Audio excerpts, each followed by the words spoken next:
Hi, everyone, and welcome back to Earl Grey. So, today we are joined on the show by a very special guest.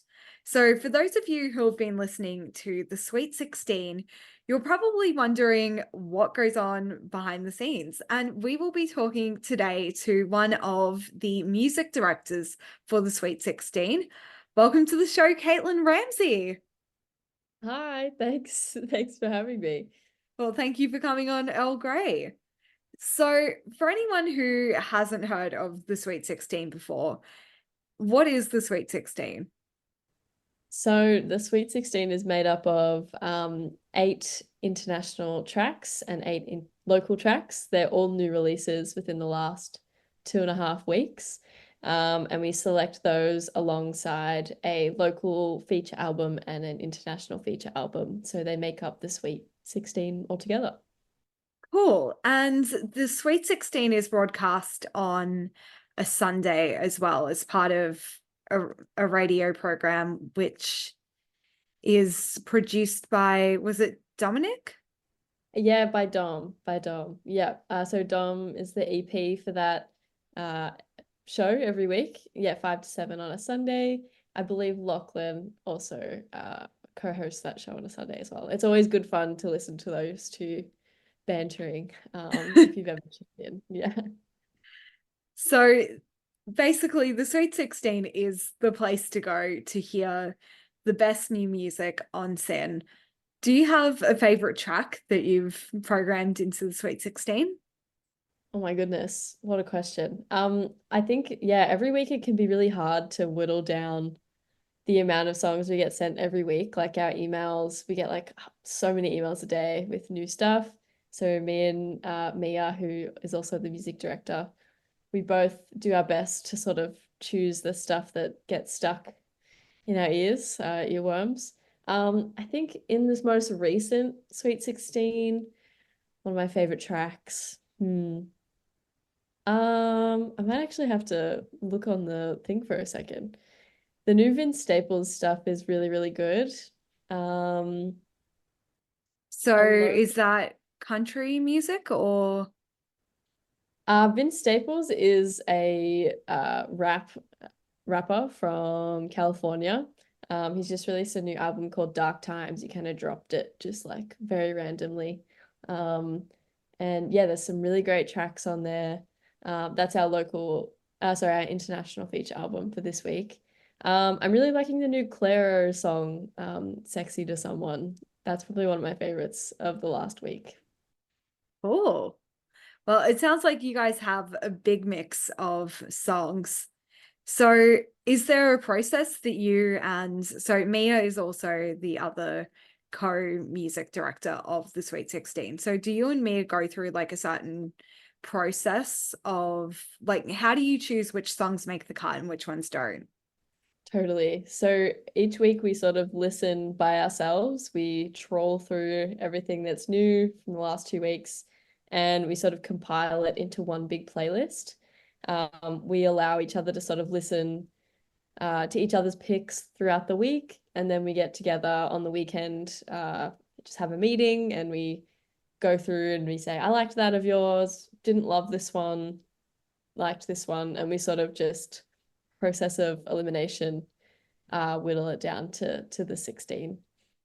Yeah, that's really cool that you guys work collaboratively on this. Do you guys also choose like four international tracks and four local tracks, or like how do you divide it up um between like who picks what specifically? Yeah. I mean, some weeks we have picked some of the same songs, so that sort of automatically just goes in. But we don't really do it like four and four. We just kind of listen to each other's stuff and we sort of nominate from each other and from our own what we liked. And by the end of it, sometimes it might be we chose more of Mia's one week or more of mine, or it could be pretty even. But a lot of the time, like Mia will have songs that I hadn't even listened to throughout the week that are always really good and that Mia might not have heard. So you kind of end up, yeah, it's always a pretty relatively even mix most of the time, I'd say. Yeah, cool. And I wanted to ask, so why did you choose to become a music director for the Sweet 16? I think I'd seen Sarah and Tom's work last year, and every Sweet 16 they'd made was just so good. And I love listening to music. I listen to a lot of new music every week anyway. And it's something that I really wanted to give a go. I knew it'd be a lot of work, but it's been really fun. Some of the opportunities that have come to go to gigs, getting to hear albums before they've come out.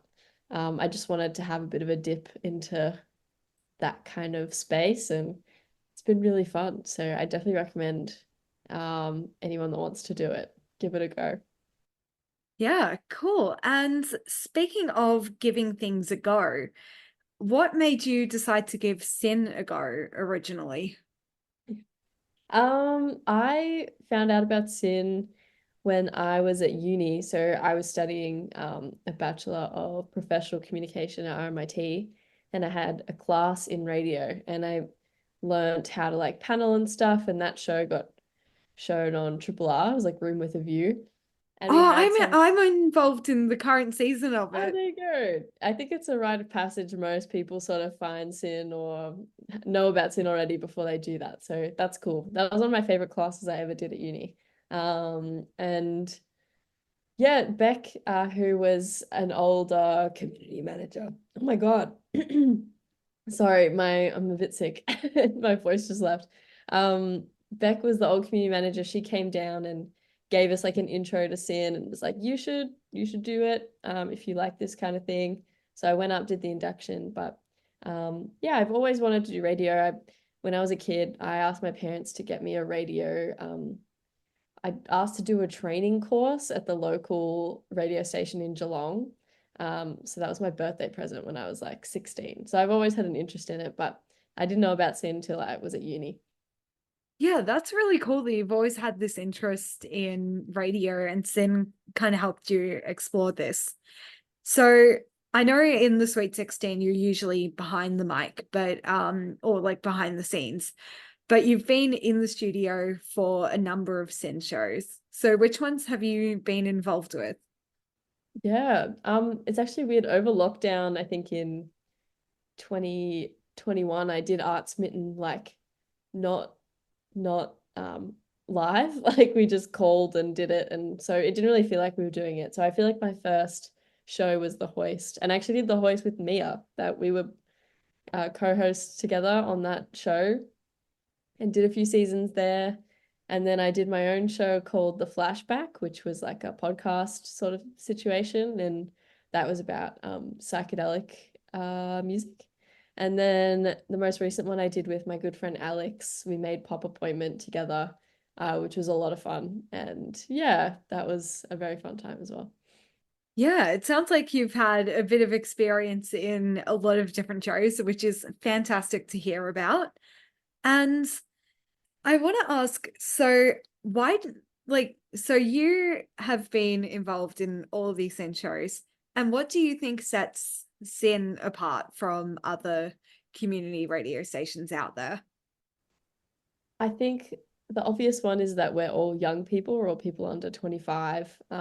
So when you listen to SYN, it has the youthful, playful sort of vibe. Everyone's always having a giggle on air. I feel like every show you listen to, it's always a lot of fun being had. But I think that yeah, SYN has a real it's allowed me being it's in it allowed me the independence to sort of make mistakes and still have fun doing stuff that I'd never done before. And I think that's a really incredible part about SYN is you could be independent and feel like you're trusted with the equipment in front of you and that you can do it. Like you're not really, there's no babysitting. It's like this is how you do it. You can do it, go and do it. And I think that's a really special part about SYN. Yeah, for sure. Yeah, it's wonderful that there are so many opportunities for people like us to get our start in the radio industry. Thank you so much for joining me on Earl Grey. Thank you. Thanks for having me, Sam.